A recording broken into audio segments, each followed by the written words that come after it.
ನಮಸ್ಕಾರ ವಾರ್ತಾ ಭಾರತೀಯ ವೀಕ್ಷಕರಿಗೆ ಈ ಸ್ಪೆಷಲ್ ಎಕ್ಸ್ಪ್ಲೈನರ್ಗೆ ಸ್ವಾಗತ. ನಾನು ಧರಣೀಶ್ ಪುಕ್ಕನಕೆರೆ. ಇವತ್ತು ಮುಖ್ಯಮಂತ್ರಿ ಸಿದ್ದರಾಮಯ್ಯ ಅವರು ತಮ್ಮ ವಿದಾಯದ ಭಾಷಣವನ್ನು ಮಾಡಿದರು. ರಾಜಭವನಕ್ಕೆ ಹೋಗಿ ಮುಖ್ಯಮಂತ್ರಿ ಸ್ಥಾನಕ್ಕೆ ರಾಜೀನಾಮೆ ನೀಡಿದ ಬಳಿಕ ವಿದಾಯದ ಭಾಷಣವನ್ನು ಮಾಡಿದರು. ಈ ಭಾಷಣ ಹೇಗಿತ್ತು ಅನ್ನುವಂತಹ ಕುತೂಹಲ ಇದೆ. ಏನಂದ್ರೆ, ತಾವು ಕಾಂಗ್ರೆಸ್ಗೆ ಬಂದಾಗಿಂದ 2006ರಲ್ಲಿ ಈಗ ಎರಡನೇ ಬಾರಿಗೆ ಮುಖ್ಯಮಂತ್ರಿಯಾಗಿ ರಾಜೀನಾಮೆ ಕೊಡುವವರೆಗೆ ಆ ಪಯಣದ ಬಗ್ಗೆ ಮಾತನಾಡಿದರು. ಮತ್ತೆ ಮತದಾರರಿಂದ ಹಿಡಿದು ಕಾಂಗ್ರೆಸ್ ಕಾರ್ಯಕರ್ತರಿಂದ ಹಿಡಿದು ಅವರಿಗೆ ಪಕ್ಷದಲ್ಲಿ ಸಾಥ್ ಕೊಟ್ಟಂತಹ ಎಲ್ಲ ನಾಯಕರಿಗೆ ಧನ್ಯವಾದವನ್ನು ಹೇಳಿದರು. ಎಲ್ಲಕ್ಕಿಂತ ಮುಖ್ಯವಾಗಿ ವರ್ನಟ ಡಾಕ್ಟರ್ ರಾಜ್ಕುಮಾರ್ ಅವರು ಅಭಿಮಾನಿಗಳೇ ದೇವರು ಅಂತ ಹೇಳ್ತಿದ್ರಲ್ಲ, ಆ ರೀತಿ ಸಿದ್ದರಾಮಯ್ಯ ಅವರು ನಿರ್ಗಮಿಸುವಾಗ ಮತದಾರರನ್ನೇ ದೇವರು ಅಂತ ಕರೆದ್ರು.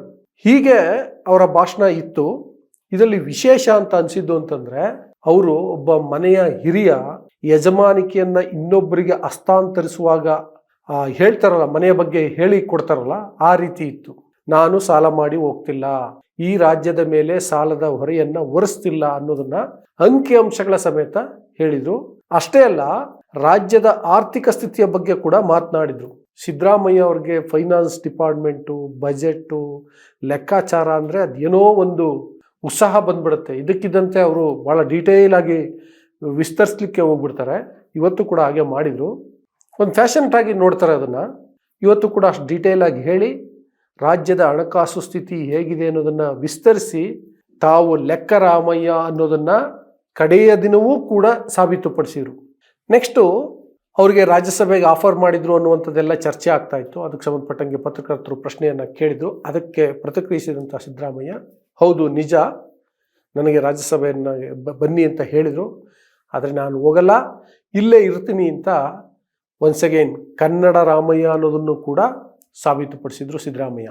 ಇನ್ನೊಂದು ಮುಖ್ಯವಾದಂತಹ ವಿಷಯ ಏನಪ್ಪ ಅಂತಂದರೆ, ಸಿದ್ದರಾಮಯ್ಯ ಆರಂಭದಿಂದಲೂ ಬಹುಶಃ ಈಗಿರುವಂಥ ಯಾವ ರಾಜಕಾರಣಿಯೂ ಕೂಡ ಹೀಗೆ ಮಾತಾಡಲ್ಲ.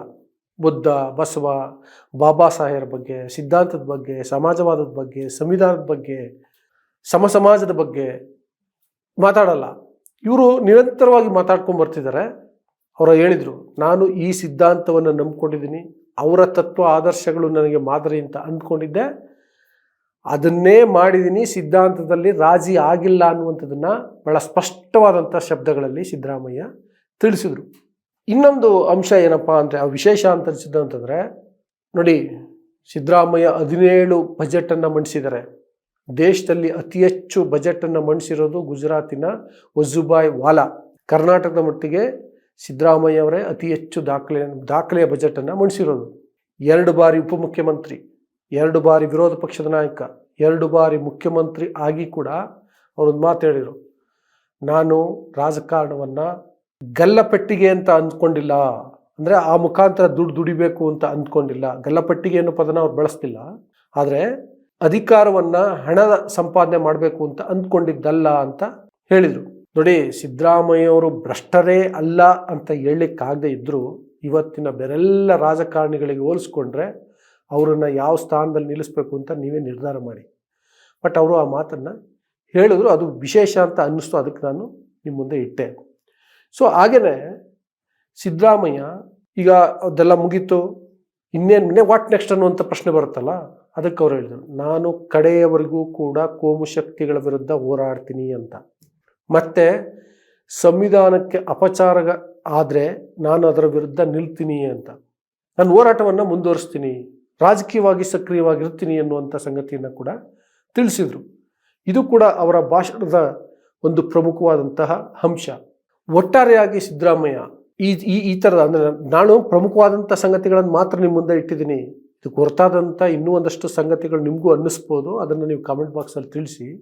ಇದೆಲ್ಲದರ ನಡುವೆ ಏನು ಚರ್ಚೆ ಆಗ್ತಿತ್ತು ನಿನ್ನೆ ರಾತ್ರಿ ಮತ್ತು ಇವತ್ತು ಬೆಳಗ್ಗೆಯಿಂದ ಅಂದರೆ, ರಾಜ್ಯಪಾಲರು ಇವತ್ತು ಅಲಭ್ಯ ಅಂತ ಯಾವಾಗ ಮಾಹಿತಿ ಬಂತು, ಆಗ ಬೇಕಂತಲೇ BJPಯವರು ಡಿಸ್ಟರ್ಬ್ ಮಾಡಲಿಕ್ಕೆ ಈ ರೀತಿ ಮಾಡಿದ್ದಾರೆ ಅನ್ನುವಂಥ ಒಂದು ಗುಸುಗುಸು ರಾಜಕೀಯ ಪಡಸಾಲೆಯಲ್ಲಿ ಕೇಳಿಬಂದಿತ್ತು. ಸಿದ್ದರಾಮಯ್ಯ ತಾವು ನಿರ್ಗಮಿಸುವ ಹಂತದಲ್ಲಿ ಒಂದು ಮಾತನ್ನು ಹೇಳಿದರು, ನಾನು ಹೋಗಿ ರಾಜಭವನಕ್ಕೆ ರಾಜೀನಾಮೆಯನ್ನು ಕೊಟ್ಟಿದ್ದೀನಿ, ರಾಜೀನಾಮೆಯನ್ನು ಅಂಗೀಕರಿಸಬೇಕಾಗಿರುವಂಥದ್ದು ರಾಜ್ಯಪಾಲರ ಸಾಂವಿಧಾನಿಕ ಕರ್ತವ್ಯ, ಅವರು ಮಾಡಲೇಬೇಕು ಅಂತ ಹೇಳಿದರು. ಅಂದರೆ ಹೈಕಮಾಂಡ್ ಸೂಚನೆಯನ್ನು ನಾನು ಪಾಲಿಸಿ ರಾಜೀನಾಮೆಯನ್ನು ಕೊಟ್ಟಿದ್ದೀನಿ ಅನ್ನೋದನ್ನು ಎಷ್ಟು ಸ್ಪಷ್ಟವಾಗಿ ಹೇಳಿದ್ರು, ಇದರಲ್ಲಿ ಬೇರೆ ಏನೂ ಇಲ್ಲ. ಅಂದರೆ ಇದೆಲ್ಲ ರಾಜಕೀಯವಾದಂಥ ತಂತ್ರಗಾರಿಕೆ ಅನ್ನೋ ರೀತಿಯ ಒಂದು ಸಣ್ಣ ವ್ಯಾಖ್ಯಾನ ಆಗ್ತಿತ್ತಲ್ಲ, ಅದನ್ನು ಸ್ಪಷ್ಟವಾಗಿ ನಿರಾಕರಿಸಿದರು. ಯಾರು ಏನೂ ಮಾಡೋಕ್ಕಾಗಲ್ಲ, ರಾಜೀನಾಮೆ ಕೊಟ್ಟಿದ್ದೀನಿ, ಇದು ಮುಗಿದ ಅಧ್ಯಾಯ ಅನ್ನೋದನ್ನು ಬಹಳ ಸ್ಪಷ್ಟವಾಗಿ ಸಿದ್ದರಾಮಯ್ಯ ತಿಳಿಸಿದರು. ಸಿದ್ದರಾಮಯ್ಯ ಅವ್ರ ಮೇಲೆ ಒತ್ತಡ ಇತ್ತಾ ಅನ್ನುವಂಥ ಪ್ರಶ್ನೆ ಕೂಡ ಬಂತು. ಅವ್ರು ಹೇಳಿದರು, ಯಾವ ಒತ್ತಡವೂ ಇರಲಿಲ್ಲ, ನನಗೆ ಅವಕಾಶವನ್ನು ಕೊಟ್ಟಿತ್ತು ಕಾಂಗ್ರೆಸ್ ಪಕ್ಷ, ನಾನು ಆ ಪಕ್ಷಕ್ಕೆ ಋಣಿ, ಮತ್ತು ಅವಕಾಶ ಮಾಡಿಕೊಟ್ಟಂಥವ್ರಿಗೂ ಋಣಿ ಅಂಥೇಳಿ. ಮತ್ತು ಸಿದ್ದರಾಮಯ್ಯ ಭಾವೋದ್ವೇಗಕ್ಕೊಳಗಾಗ್ಬಿಡ್ತಾರೆ, ಏನೋ ಅವರನ್ನು ಉದ್ವಿಗ್ನತೆ ಕಾಡುತ್ತೆ ಅನ್ನೋ ರೀತಿ ಎಲ್ಲ ನಿರೀಕ್ಷೆಗಳಿದ್ವು. ಮಾಧ್ಯಮಗಳು ಅದೇ ಕಾರಣಕ್ಕೋಸ್ಕರ ಅವರ ಮುಖಕ್ಕೆ ಫೋಕಸ್ ಮಾಡ್ತಿದ್ವು ಕ್ಯಾಮ್ರಾವನ್ನು. ಆದರೆ ಸಿದ್ದರಾಮಯ್ಯ ಕಾಮ್ ಆ್ಯಂಡ್ ಕಂಪೋಸ್ಡ್ ಅಂತೀವಲ್ಲ, ಆ ರೀತಿ ತುಂಬ ಘನತೆಯಿಂದ ಬಹಳ ಡಿಗ್ನಿಫೈಡ್ ಆಗಿ ಮಾತಾಡಿದರು, ವಿದಾಯವನ್ನು ಹೇಳಿದರು. ಬಹುಶಃ ಒಬ್ಬ ರಾಜಕಾರಣಿ ಇದಕ್ಕಿನ್ನ ಡಿಗ್ನಿಫೈಡ್ ಆಗಿ, ಅಂದರೆ ಈ ಮುಖ್ಯಮಂತ್ರಿ ಸ್ಥಾನದಲ್ಲಿದ್ದು ಪಕ್ಷ ಅಧಿಕಾರದಲ್ಲಿದ್ದು ಇನ್ನೊಬ್ಬರಿಗೆ ವರ್ಗಾಯಿಸುವಂಥ ಸಂದರ್ಭ ಬರುತ್ತಲ್ಲ, ಇದು ಅಧಿಕಾರ ತಾನೇ. ಯಾರಿಗಾದರೂ ಒಳಗೆ ಅದೊಂದು ಸ್ವಲ್ಪ ಇರುತ್ತಲ್ವಾ, ಅಧಿಕಾರದಲ್ಲಿ ಮುಂದುವರಿಬೇಕು ಅಂತ. ಅವ್ರದ್ದು ಇನ್ನೂ ಏನೇನೋ ಪ್ಲಾನ್ಸ್ ಇರ್ತವೆ, ಕನಸುಗಳಿರ್ತವೆ, ಈಡೇರಿರಲ್ಲ. ರಾಜಕೀಯ ಒತ್ತಡಗಳು ಬೇರೆ ಇರ್ತವೆ, ಪರಿಸ್ಥಿತಿಗಳು ಬೇರೆ ಇರ್ತವೆ. ಸೊ ಅದೆಲ್ಲದರ ಹೊರತಾಗಿ ಕೂಡ ಸಿದ್ದರಾಮಯ್ಯ ಬಹಳ ಡಿಗ್ನಿಫೈಡ್ ಆಗಿ ನಾನು ರಾಜೀನಾಮೆಯನ್ನು ಕೊಟ್ಟಿದ್ದೀನಿ ಅನ್ನೋದನ್ನು ಸ್ಪಷ್ಟವಾಗಿ ತಿಳಿಸಿದರು.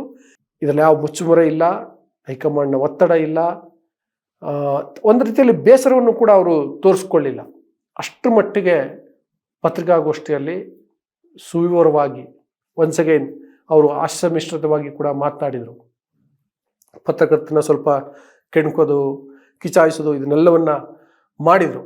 ಅದನ್ನೆಲ್ಲವನ್ನು ಮಾಡಿ ಎಂದಿನಂತೆ ಸಿದ್ದರಾಮಯ್ಯ ಅವರದೇ ಶೈಲಿನಲ್ಲಿ ನಿರ್ಗಮಿಸಿದರೆ. ಹೀಗಿತ್ತು ಅವರ ವಿದಾಯದ ಭಾಷಣ ಅಂತ ಅನ್ನಿಸ್ತು. ಅದನ್ನು ನಿಮ್ಮ ಮುಂದೆ ಇಟ್ಟಿದ್ದೀನಿ. ಇದಕ್ಕೆ ಹೊರತಾಗಿ ನಿಮ್ಮ ಅಭಿಪ್ರಾಯ ಬೇರೆ ಇರ್ಬೋದು, ಅದನ್ನು ಕಾಮೆಂಟ್ ಬಾಕ್ಸಲ್ಲಿ ತಿಳಿಸಿ. ಜೊತೆಗೆ ಇನ್ನೂ ವಾರ್ತಾ ಭಾರತಿಯನ್ನು ಸಬ್ಸ್ಕ್ರೈಬ್ ಮಾಡಿಲ್ಲ ಅಂದರೆ ದಯವಿಟ್ಟು ಸಬ್ಸ್ಕ್ರೈಬ್ ಮಾಡಿ, ಲೈಕ್ ಮಾಡಿ, ಶೇರ್ ಮಾಡಿ, ಬೆಲ್ ಬಟನನ್ನು ಪ್ರೆಸ್ ಮಾಡಿ. Thank you. ನಮ್ಮ ಕಾರ್ಯಕ್ರಮಗಳನ್ನು ನೀವು ನೋಡ್ತಾ ಇದ್ರೆ ನಮ್ಮ ಚಾನೆಲ್ ಅನ್ನ ಸಬ್ಸ್ಕ್ರೈಬ್ ಮಾಡಿ, ಪಕ್ಕದ ಬೆಲ್ ಐಕಾನ್ ಒತ್ತಿ ನಮ್ಮನ್ನ ಬೆಂಬಲಿಸಿ. ಹಾಗೆ ನಮ್ಮ ಕಾರ್ಯಕ್ರಮಗಳನ್ನ ಲೈಕ್ ಮಾಡಿ, ಕಮೆಂಟ್ ಮಾಡಿ, ಅದನ್ನ ಬೇರೆಯವರಿಗೂ ವಾಟ್ಸ್ಆಪ್ ಮೂಲಕ ಶೇರ್ ಮಾಡಿ. ನೀವು ಹೀಗೆ ಮಾಡಿದಾಗ ನಮ್ಮ ಚಾನೆಲ್ ಮತ್ತಷ್ಟು ಜನರಿಗೆ ತಲುಪಲು ನೀವು ನಮ್ಮೊಂದಿಗೆ ಸಹಕರಿಸಿದ ಹಾಗಾಗುತ್ತೆ. ಇದು ನೀವು ಯಾವುದೇ ಖರ್ಚಿಲ್ಲದೆ ಕೆಲವೇ ಸೆಕೆಂಡುಗಳಲ್ಲಿ ನೀಡಬಹುದಾದ ಸಹಕಾರ. ಧನ್ಯವಾದಗಳು.